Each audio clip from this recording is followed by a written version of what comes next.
जगन पर हमले से डरी एनडीए। हमले को लेकर उठ रहे हैं सवाल। चुनाव के समय ही सीएम क्यों बनते हैं निशाना।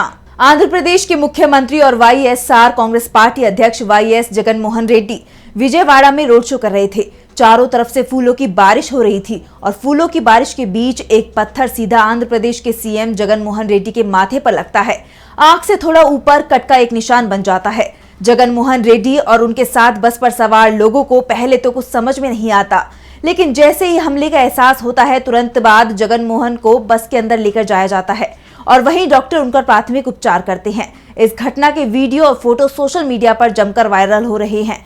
वाईएसआरसीपी की तरफ से कहा जा रहा है कि हमला पूरी योजना के साथ किया गया और इसके पीछे टीडीपी के लोग हैं जो वाईएसआरसीपी की लोकप्रियता से घबराए हुए हैं। लेकिन सवाल यहाँ उठ रहा है कि आखिर कोई इस तरह अपने विरोधियों पर हमला करने की कोशिश क्यों करेगा, जबकि उसे मालूम है कि इससे पीड़ित को बहुत ज्यादा नुकसान नहीं होगा, उल्टा उसके पक्ष में सहानुभूति की लहर जरूर उठ सकती है।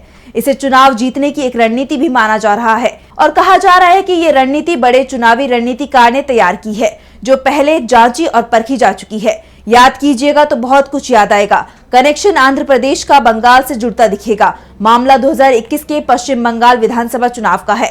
ममता बनर्जी व्हील चेयर पर बैठकर चुनाव प्रचार कर रही हैं। उन्हें ये चोट नामांकन के दौरान लगी थी, यानी पहले चरण की वोटिंग से पहले उन्हें चोट लगी थी और ममता के पैर पर चढ़ा प्लास्टर अंतिम चरण की वोटिंग तक कटा नहीं था।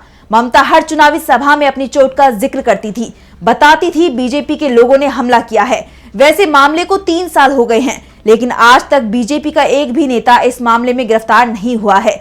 लेकिन ममता को चुनावों में जनता की सहानुभूति जरूर मिली और बड़े मार्जिन से चुनाव जीत गई, जबकि तमाम सर्वे उनकी हार की भविष्यवाणी कर रहे थे। इस बार भी लोकसभा चुनावों से पहले ममता की एक तस्वीर सामने आई थी जिसमें उनके माथे पर चोट लगी हुई थी।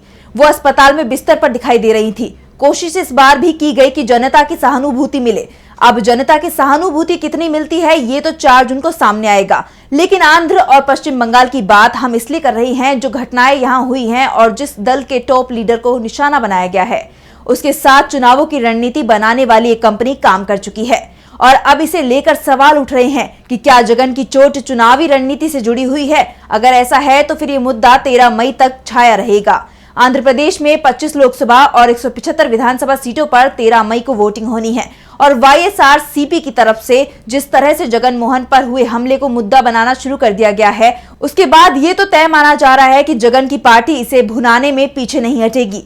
फूल के साथ मिले पत्थर को बड़ा मुद्दा बनाने की तैयारी कर ली गई है। 3 साल पहले ममता बनर्जी निशाना बनी थी, वो सीएम थी और उन पर जो कथित हमला हुआ वो रोड शो में हुआ था। बंगाल में विधानसभा चुनाव चल रहा था और अब आंध्र प्रदेश में जगन मोहन रेड्डी पर हमला हुआ है, वो भी रोड शो में ही हुआ है और आंध्र में लोकसभा के साथ विधानसभा चुनाव भी हो रहे हैं।